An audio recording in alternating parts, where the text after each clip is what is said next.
저는 그런 투자는 전혀 안 해요. 그런 투자 하지 말라고 많이 하고 다녀요. 네. 그 결국 돈 못 번다.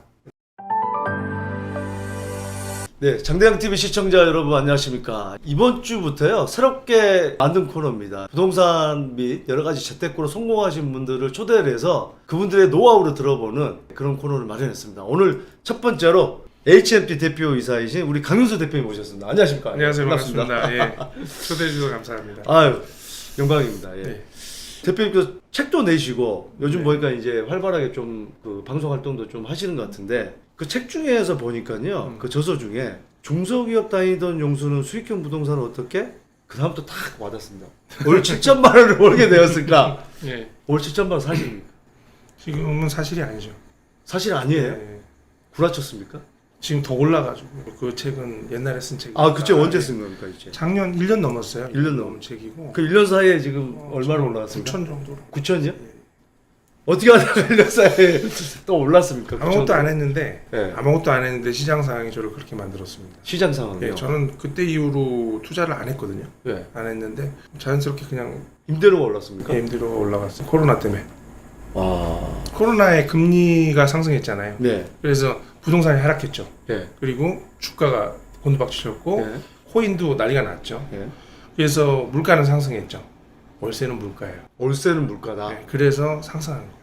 물가가 상승했기 때문에 월세도 당연히 예, 상승한다. 올릴 수 있었다. 지금 대표님 같은 경우는 하여튼 코로나의 덕을 봤다고 지금 뭐 표현을 해야 되네? 아니 저도 뭐 이자 대출금도 많이 있으니까 금리도 올라갔으니까. 금리도 올라갔고 그리고 제가 이제 갖고 있는 자산을 사실 지난 정권에서 다주택자들 규제를 많이 했잖아요. 많이 하다 보니까 투자를 하지 말자.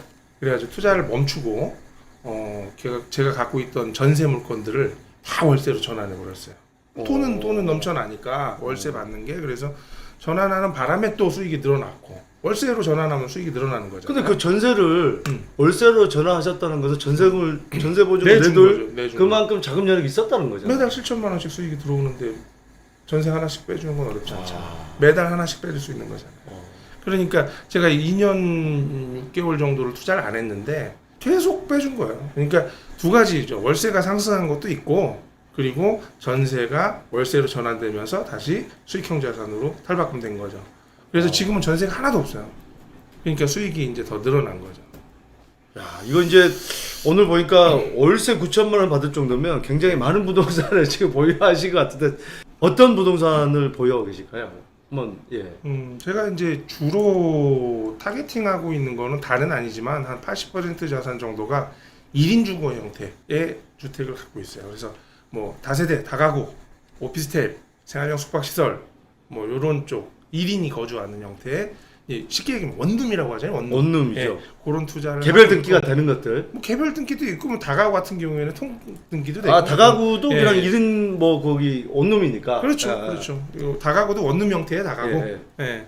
그 위에 주인 세대 하나 있을 정도는 네. 있잖아요. 그런 거는 뭐 그 나름의 주인 세대도 세 주고 있고 뭐 어쨌든 제가 갖고 있는 형태의 80%는 그 정도에 속해 있고 나머지는 상가라든지 기타 부동산에 이제 갖고 있는 거죠. 여기서 이제 대표님의 약간 투자 패턴이 좀 보일 수도 있을 것 같은데 네. 1인 가구가 80%라고 하셨는데 네. 그렇게 집중하신 이유가 있으신가요? 저는 뭐 잘 몰랐어요. 투자하는 데 있어서 잘 몰랐는데 이 원룸 이렇게 돈 많이 버시는 분들이 이렇게 또 이렇게 별로 그냥 대충 했다고 하시더라고요. 진짜 몰랐어요. 진짜 네. 몰랐는데 네. 그냥 상가 투자보다도 네. 수익률이 높더라고요. 당시에도 높았고 지금도 높고 그리고 세금에도 좀 자유롭고 그래가지고 제가 이제 원룸 투자를 했는데 불편함은 많아요. 왜냐면 고쳐줘야 되고 뭐 세입자 관리해야 될 부분이 많아서 불편함은 있지만 수익률이 높아서 투자했더니 괜찮더라고요. 그래서 계속 수집을 해 나가고 있었고 지금도 좋은 물건이 있으면 또 알아보고 있고 이렇습니다. 지금 제가 질문 드릴 게 너무 많은데요. 처음 투자는 어떻게 하게 되셨나요? 그것부터 한번 들어보시죠. 첫 투자는 그냥 뭐 우리 일반적인 투자 하듯이 그냥 저도 아파트 청약 넣어서 아파트 당첨된 게 첫 투자예요, 사실은. 얼마짜리 아파트였어요? 지방인데 뭐 얼마라고 의미가 있겠나 싶지만 그 당시 분양가가 1억 7천인 게 옛날이에요, 옛날 2000년대 초반. 네, 그래서 막 동탄 일신도시가 막 시작될 당시 그 정도 때문에 제가 시작을 했던 것 같아요. 근데 그냥 내가 재테크를 시작했다기보다도 동네 사람들이 청약만 있으면 돈 번대더라. 당시 한참 막 핫했어요. 그러면서 청약 통장만 사러 다니는 사람이 있을 정도로 지방에도.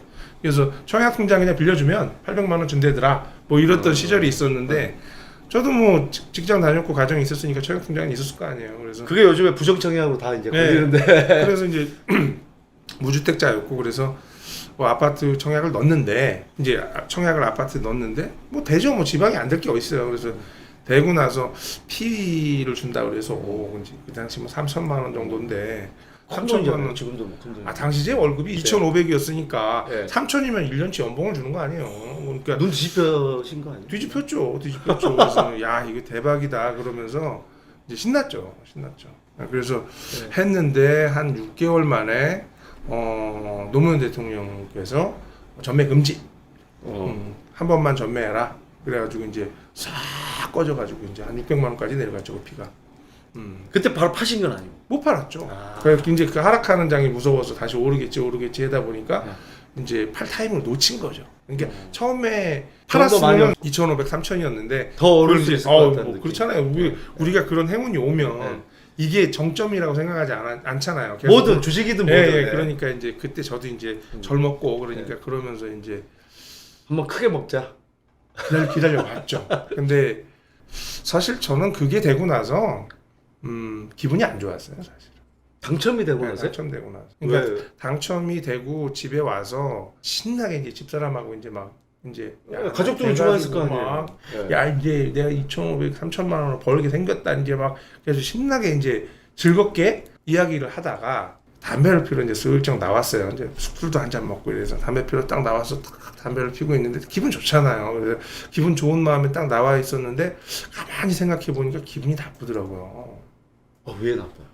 제가 당시 2,500 연봉이었는데 나는 열심히 1년 내내 일해야 2,500 받는데 이거 그냥 꼴랑 청약통장 하나 써 내가 뭘 했어요? 아무것도 안 했잖아. 동네 사람들이 넣는다 그래서 나도 넣었을 뿐인데 3천만 원이라는 돈을 준다 그러니까 2,500, 3천만 원 준다 그러니까 기분이 좋은 게 아니고 기분이 나쁜 거예요. 나는 지금까지 뭐하고 있었나? 나는 바보였구나. 여태까지 이 사람들이 열심히 저축해서 부자가 된 게 아니었구나 이게. 난 멍청하게 살았구나.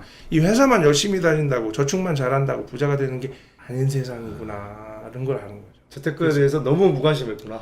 아니 그 당시에 제가 너무 어렸어요. 결혼생활 시작해서 뭐 30살 초반 그 정도 30살 요 정도 된 나이가 뭘 알겠어요. 그냥 임대 아파트 살면서 그냥 열심히 모아서 내 집 하나 장만하면 그게 평생 목표라고 생각할 정도의 그 정도 수준이었는데 그게 딱 되고 나니까 이제 화가 나더라고요. 내가 그동안 몰랐던 거에 대해서. 그럼 그동안에 우리 부모는 몰랐지만 이 대부분의 이 기성세대라는 사람들 그 사람들은 이렇게 해서 돈을 벌어왔구나. 나도 그 반열에 들지 않으면 나도 밀려나겠구나. 회사 열심히 일하지 말고 물론 회사도 열심히 해야 되지만 별도로 내 공부하지 않는다면 가난 탈출하기 어렵겠구나. 그런 생각이 들었어요. 그러면 지금 혹시 자녀분 계세요? 네, 있죠. 몇 살입니까? 지금 이제 대학교 3학년 대학교 그럼 지금 1학년. 그러면 그 우리 대표님은 네네. 내가 너무 늦게 알았구나. 네네네. 근데 지금 성인인데 네네. 이 자녀분도 예. 뭐 거기에 대한 어떤 재테크 공부나 이걸 시켜주고 계시나요? 그래서 제 유튜브 채널에서 아들하고 같이 경제교육하는 컨텐츠를 만들어갖고 지금 아들하고 진행하고 같이. 있어요. 예. 그게 제 채널 중에 한 코너를 만들어서 아들한테 제가 경제관을 알려주는 뭐 지난번에는 아들이 이제 질문하고 아빠가 그렇죠. 이제 대답하는 대출에 대해서 좀 얘기 좀 해줬어요. 컨셉 네. 좋네. 그래서 이제 컨셉 좋네. 그래서 결국은 우리 자녀한테도 항상 그러거든요. 좋은 대학 가는 거 좋지. 학생이니까 공부 열심히 해야 되는 건 당연한데 대학이 인생의 전부는 아니고 네가 좋은 직장 대기업 들어가는 건 아빠 반대한다. 그리고 공무원 하는 거 반대하고 의사 하는 거 반대한다. 뭐 딱히 그 정도 안 되지만 그러면 안 대충 되지만, 이제 그래서 네가 하고 싶은 어차피 안 거 되는 하고 거 살아라. 미리 반대할 수 있다. 그렇죠. 네. 하고 싶은 거 하라. 그리고 네. 절대 대기업 가지 말고 네가 배우고 싶은 일 해서 성공. 네가 하고 싶은 일 하면서 하는 게 가장 좋은 거다. 하고 싶은 걸 하되 꼭 돈 많이 버는 걸 해라. 그러니까 네가 가서 배울 수 없다면 다니지 마라 이거지. 네가 어린 나이에 술집 같은 거 해보고 싶잖아. 그럼 술집에서 일해봐. 그 사장님이 진짜 돈을 많이 벌고 있는지 그 삶이 좋은지를 판단해보고 가성비 계산해서 월세 내고 뭐 내고 그 사람 얼마 남는지를 계산해 보자 이거지. 그랬을 때 이게 네가 맞는 일이라면 한번 그 밑에서 일을 해서 도전해 보는데 해봤더니 이 사장님이 이게 행복하지가 않고 오히려 더 남들하고 불편하게 사네. 맨날 친구들도 못 만나고 주말에도 일해야 되고 이러면 별로 안 좋은데 그러면 다른 일 알아봐도 되니까 여러 가지 일을 알아보는 건 좋은데 단순히 돈을 목적으로 살진 말아라. 하고 싶은 거죠 자녀한테. 아무튼 자녀분한테 하여튼 경제관념에 대해서는 확실하게 네. 아마 교육이 될 것 같고요. 그게 제 숙제죠. 뭐 인생의 숙제예요. 그럼요. 인생의 숙제. 저도 그래요. 어렸을 때부터 그런 관념을 계속 심어주는 게 저는 좋다고 생각합니다. 이게 제가 지금 교육을 하고 있거든요. 이제 수강생들 모집해서 평택에서 이제 수익형 자산 투자에 대한 강의를 하고 있는데 제가 제일 어려운 마지막 남은 강의는 우리 자녀를 가르치는 강의일 거예요.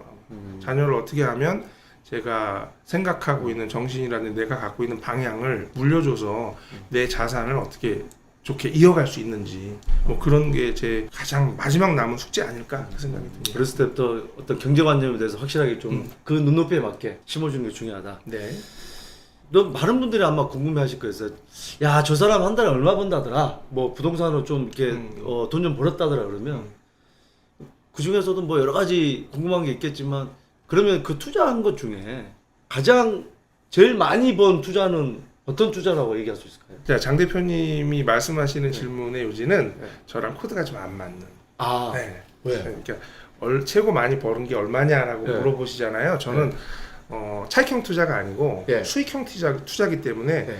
그 자산을 사서 매달 얼마의 수익이 나오느냐가 오. 목표지 이걸 팔아서 얼마를 내가 먹었냐 이건 아니에요. 근데 이제 어떤 말씀인지 알겠지만 물론 그거를 나중에는 하나의 부동산 네, 가지고 네. 얼마나 쉽게 말씀드리면 뽑아 먹었냐. 그렇죠. 월세도 뽑아 먹은 그렇죠, 거고 그렇죠. 그거를 시세 차익과 그리고 모든 거 더할 수 있잖아요. 그렇죠. 예. 장 대표님 말씀하시는 걸로 제가 이제 얼마큼 시세 차익을 누렸냐는 거는 사실은 잘 판단이 안 되는 게 아직 안 팔았기 때문에 많은 자산들을 장기 보유하고 있다. 예, 거의 장기 보유하고 있고요. 지금 파는 자산들도 있지만 그건 아파트 예전에 사서 팔고 이런 것들이고 실질적으로 시세 상승을 많이 본 거, 물론 손해 나고 팔지는 않았지만 시세 상승을 많이 보기보다는 매달 월세를 받아 먹다가 팔았기 때문에 저는 이제 투자한 돈을 다 회수하고 팔았다 이렇게 보시면 되죠.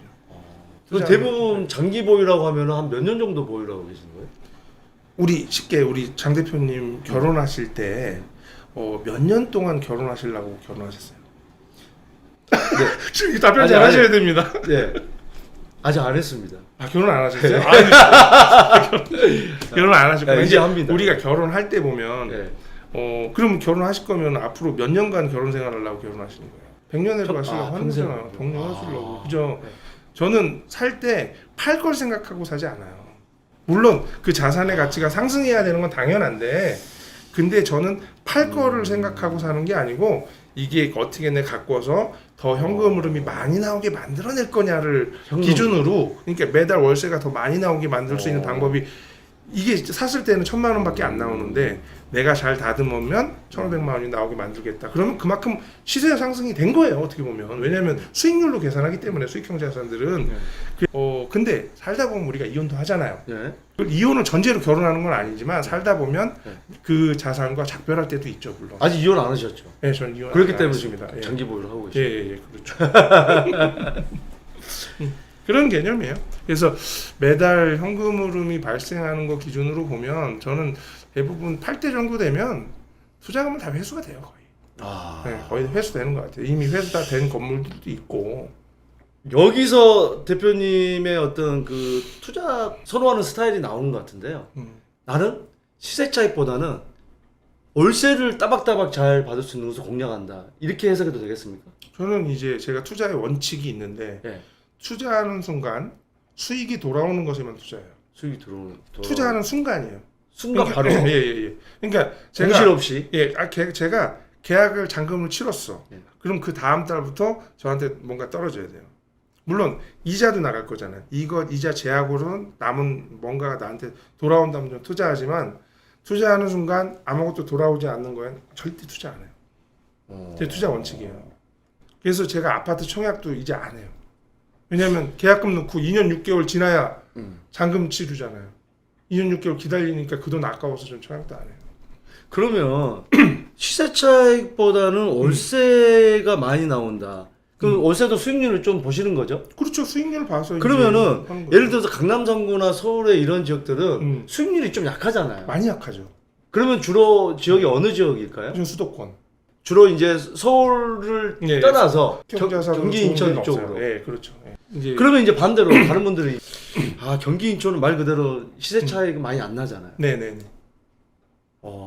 그 대표님께서 어떤 매물을 보러 가시면 의외로 경쟁 상대가 많을 것 같지는 않은데. 이게 보는 관점이 다른 거예요. 그러니까 강남권에 있는 자산들, 수익형 자산들도 있잖아요. 많이 있는데 그런 자산들은 가격이 이미 높고 수익률이 낮죠. 근데 더 오를 거라는 걸로 해서 사람들이 투자하지만 수익형으로 보지만 반반이에요. 시세 상승도 많이 기대하면서 산단 말이에요. 상가를 사거나 이런 거를. 근데 저는 그들이 만약에 5대 5다 기준이 시세 상승 5에 수익형 5를 본다면 저는 7대 3 정도, 8대 2 정도의 수익형의 포커스를 가지고 간다 이거죠. 그리고 그 자산의 수익형에 대한 그 현금 흐름이 더 높아지면 건물의 가치는 상승하는 거니까요. 수익률이 높아지는 거잖아요. 그럼 저는 더 비싸게 팔 수 있다는 거죠. 임대료가 꼬박꼬박 들어오고 수익률이 좋다는 것은 이 매매가도 치고 올라갈 수 있다는 거죠. 그렇죠, 그렇죠. 그러면 시세 차익 결국 보는 보죠, 거죠. 보죠. 보지만 시세 차익을 위주로 보지 않고 일단은 현금을 위해서 그렇죠. 예, 그걸 보는데 그러니까 당연히 시세 상승이 안 일어나면 안 되잖아요. 얘가 5년을 보유했는데 가격이 똑같아. 그럼 손해 난 거죠.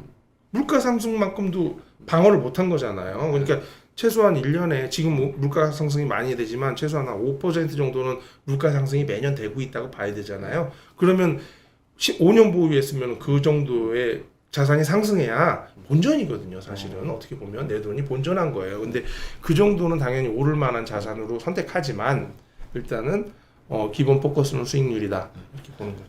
그러면 주로 보유하고 계신 게 이제 아파트는 별로 없겠네요. 아파트가 수익률이 잘 나오진 않잖아요. 그렇죠. 아파트는 하이브리드 상품이야. 시세 상승 반, 월세 반 이렇게 아주 수익 반 이렇게 거고 대부분 근데 그렇게도 투자 안 하죠. 대부분 갭을 많이 하죠. 아파트 사서 갭 투자 갭해가지고 네. 조금 조금 들여서 이제 네. 전세를 하거나 이제 뭐 그런 개념이다 보니까 저는 그런 투자는 전혀 안 해요. 그런 투자 하지 전혀. 말라고 많이 하고 다녀요. 네. 어, 그 결국 돈 못 번다. 대표님만의 그 색깔이 확실한 것 같은데. 네네. 말도 안 되는 게임의 논리를 만들어 놓고 사람들이 거기 게임에 동참하고 있는 거예요. 그리고 되면 로또라 그러고 이게 뭐 참 전 굉장히 반대하고 있어요. 청약제도.